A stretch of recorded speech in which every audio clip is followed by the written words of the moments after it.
This is Escape from Tarkov.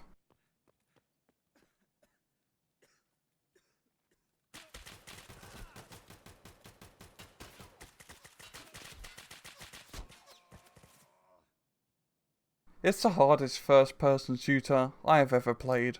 Escape from Tarkov has a rather simple gameplay loop.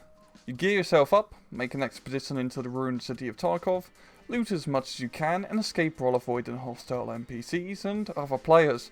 And that really is the game in a nutshell if you break it down to its basics, but of course there is quite a bit more to it than that. So when you first boot up the game, you are presented with the main menu.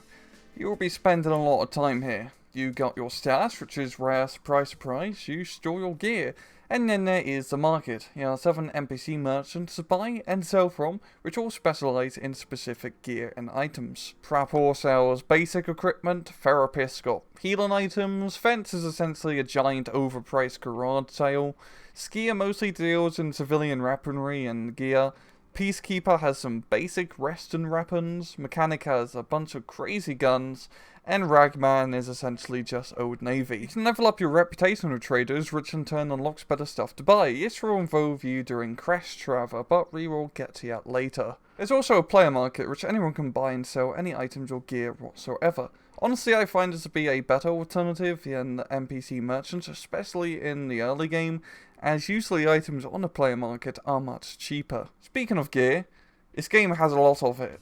No, seriously, it's pretty insane. There's a vast amount of vests, body armor, helmets, backpacks, etc, for you to choose from, and they all act rather realistically. Big body armor suits will slow you down, and a bulletproof visor helmet will obscure your vision to just a sliver of the screen, and it also makes sounds outside quieter. But hey, at least you won't get shot in the head. If you're a big fan of tactical gear, or if you just play a lot of airsoft, you will probably like the amount of customization which is on offer. It's not a shooting game, so it's also guns. Many guns, to be in fact. The majority of the weapons that you will be coming across are going to be from the Eastern Bloc, so think of tons of different sorts of AKs. There are some Western style guns, such as M4s and MP5s, but they're usually a bit harder to find. There's also a bunch of civilian weaponry as well, such as shotguns, and the M4 wannabe known as the ADAR-25. There's also gun customization, to a rather insane degree, because you can customize pretty much every single part of the gun. No, really, it's quite insane how far and how deep the attachment system goes. It's really the closest thing that you can get to real-life attachments on real-life guns. You're not just limited to throwing on a suppressor or red dot. Oh no!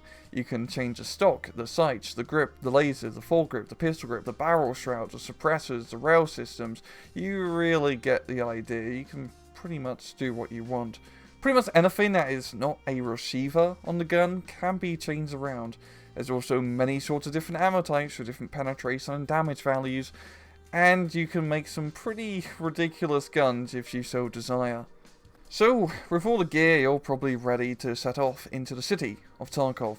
You can pick which map you want to go to. Maps can either be a rather small shoothouse, such as Factory, or large multiple square kilometer affairs, such as Shoreline. There really is a map for every sort of playstyle. The only map that is not easily accessible, however, is Labs, which require a keycard which gets destroyed upon entry. To make up for this, however, it does have some of the best loot in game, and the most hackers. Once you eventually load into a map, you're pretty much free to explore to your heart's content. The goal is pretty simple. You try to get as much stuff as you can possibly carry and get out without getting shot. It sounds easy enough, but you will die in Tarkov many times. This is not a forgiving game, and one wrong move into a 30-minute play session means losing all your loot. You die pretty easily, but so do the enemies as well, thankfully. The majority of the baddies you're going to be running into are going to be scavs, who are angry NPC Russians with usually poor equipment. They can provide a challenge if you're not careful, but for the most part they are easy enough to deal with. You can also hear them shouting a mile away, so it's helpful.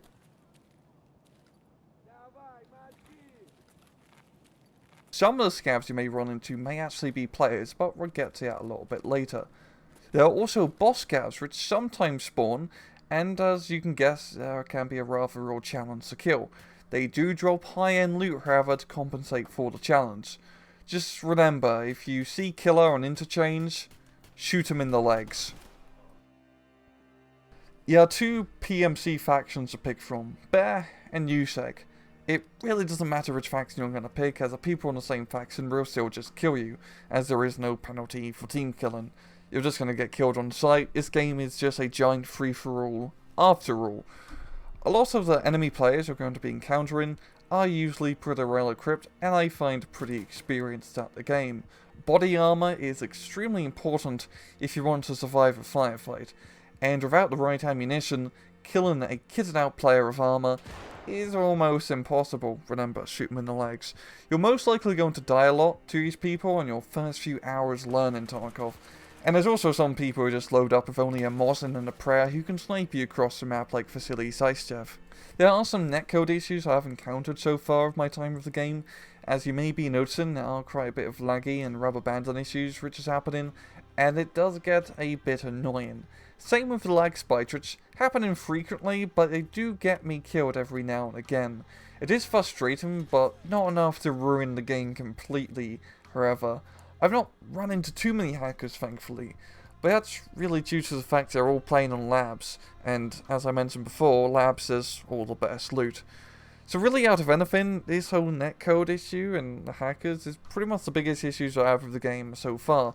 As with a multiplayer shooter, you kind of want a stable network connection to the person you're trying to shoot. Oh man, when you do finally kill a player and loot his stuff, it really is an awesome feeling. It's full loot after all. Speaking of looting, this game takes a rather realistic approach to even that aspect too. When you loot in a container, you do not automatically see what is inside of it. You have to spend time searching the contents to see what each of the items are. This takes time and makes noise. If you've never seen a certain item before, and there's a lot of items, you have to spend extra time examining it. You will have to do this a lot with a new character, as you've probably never seen a bottle of bleach before. It may sound a little bit weird, but honestly this game gives me some very serious DayZ vibes now. Just let me explain. Yes, yeah, no zombies. The maps are much smaller, and you cannot trade in Run-In Simulator 2013. But the similarities between both games really come into what you're really doing most of the time. As most of the time, nothing really going on. You're walking around the map, looting, it's usually pretty quiet, and you're just kind of relaxed, everything's pretty chill. And then all of a sudden, bang, outburst of gunfire, which leads into an extremely tense firefight, where you hope you don't die and lose that awesome VSS rich you're carrying. And man, during those stretches where nothing of interest is happening, the atmosphere of the game is bloody amazing.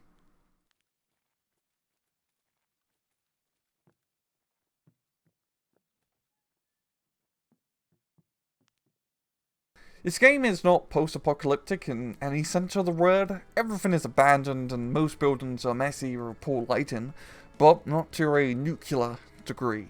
It really does make you feel you are a scavenger in an almost destroyed city, trying to find anything that could be of use. It also helps that the game just looks great. The texture work is solid, and all the small details and environmental clutter lit in the maps is quite nice. And all of this is running on the Unity engine. Shocker, I know. My favourite map so far has to be Interchange, which really is just a giant mall. It has multiple floors with a parking garage area, clothing stores, as well as giant department stores and offices, which you can fully explore. It is good short to medium range combat, which Tarkov really excels at. There's a lot of good loot hidden around, especially if you manage to get inside the gun store. And honestly, it just feels great to explore. It looks great aesthetically, and it's just fun. It's not too big, it's not too small. It's just the perfect size. I've played in it an awful lot, and I'm still finding new things about it, new looting areas, new angles of approaches. There's always something new to learn. Yeah, quests to complete, which are handed out by the NPC traders. These are less of quests and more fetch tasks or challenges that you have to complete. Some involve collecting a certain amount of items, while others get a little bit ridiculous. I mostly avoided doing quests, as they're more for chore than anything to do.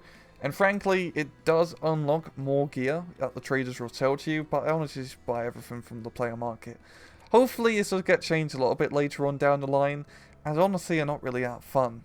Oh, I also forgot to mention the gunplay of the game, as it is without a doubt some of the best gunplay in a shooting game that I've ever played. No exaggeration. The guns behave realistically enough with fantastic shooting sound effects. The basics of it is rather simple, as usual. You aim down the sight and shoot at what you want dead. But this is a Russian game, so there's quite a bit more complexity in that. You can check the magazine to see roughly how much ammo is in it, check the chamber, fold the stock, examine the gun, check the fire mode, blind fire, and even change the reticle on your red dot without having to pay money. It's a pretty insane amount of ways you can interact with the firearms. There are quite a lot of hotkeys that you will have to memorize. You can also adjust the speed at which you move at with the scroll wheel, and also how high or low that you can crouch. There are also multiple ways that you can lean out of cover. Like I said, it has a lot of hotkeys. If you get shot, this game follows a Fallout style limb system. Limbs take damage and they can be healed. If a limb is blacked out, it can no longer be fixed and you will suffer a penalty accordingly. You can also use splints to fix broken bones or painkillers to numb the pain. Always bring painkillers, they're gonna save you quite a bit of headache of having a blurry screen. Now honestly, this isn't a game that you can just casually play. That's not necessarily a bad thing per se. The devs have purposely made a high stakes, high reward realistic shooter that is fun. But you really do have to be in the right frame of mind to really get the most out of Tarkov, as one wrong move can mean to losing all of your progress. And if you're new to the game, gear fear is a real thing, as you're going to be terrified about using that awesome FNFL that you have in your stats. There are systems in place, rather, to help alleviate the loss. You're always going to have a small 2x2 health container, and anything that you put in it stays after death. So any small important items that you come across you can always keep, which is rather nice. You can also upgrade it, but that costs quite a bit of money. There's also insurance, which is actually rather useful. Before you jump into a raid, you can insure what you have on you. If you die and no other players take your stuff, you get it back within 24 hours of real time. This is a double-edged sword, however, as if you insure cheaper gear, you're most likely going to get it back as no one's going to want to take it. But if you insure more expensive gear, it's most likely going to be stolen before the end of the raid, and you're not going to get it back. Also, if you don't take your items within a certain time frame, you will lose them forever. Storage fees my ass, Prapple. Overall, it's a pretty fair system, as it means that you're always going to be able to keep some basic equipment every time you go into a raid for the most part, so you're not going to be completely broke, hopefully. There's also an option to play as a scav. You spawn in with random gear and other scavs will not automatically attack you. Other player scavs and PMCs will still kill you, however. But scav runs are a lot less stressful, as you're not really risking any gear, and it can be rather fun to try to make a crappy 2-shot bolt action shotgun work. There is a 10-minute cooldown to every time you do a scav run, however, so you can't just keep jumping into it and doing suicide runs. Also an offline mode where players don't exist and the loot doesn't matter, as nothing is saved. So if you just want to experiment with certain loadouts, it really is the perfect place for it. You could also just play with friends, as multiple guns are always better than one. You do have to be careful, however, as there are no friendly icons. You can get coloured armbands which help with identification, but that's about it. Overall, Escape from Tarkov is a pretty solid game, but I would not recommend it to everyone. If you want a tense, realistic looter shooter, it should definitely be right up your alley. The game is still in beta and will most likely be for the foreseeable future, as the devs are slowly adding more maps and guns to the game. You can also only buy it from their website for around about $45 US. There are other editions of the game which you can get, and you do have more starting loot, which honestly doesn't really matter, and more importantly, larger storage space. You can argue that these are pay-to-win options, and honestly you're not entirely wrong. But the starter guns are honestly pretty average, and the extra storage space really just saves you time from playing Kalashnikov Tetris and Bagception. You'll be fine with just the base version of the game, trust me. And that was Escape from Tarkov. Just remember, Tarkov can giveth, and Tarkov can taketh. Once you come to that realization, Tarkov is greateth. And well, I hope you guys enjoyed the video. And as usual, please just take it easy.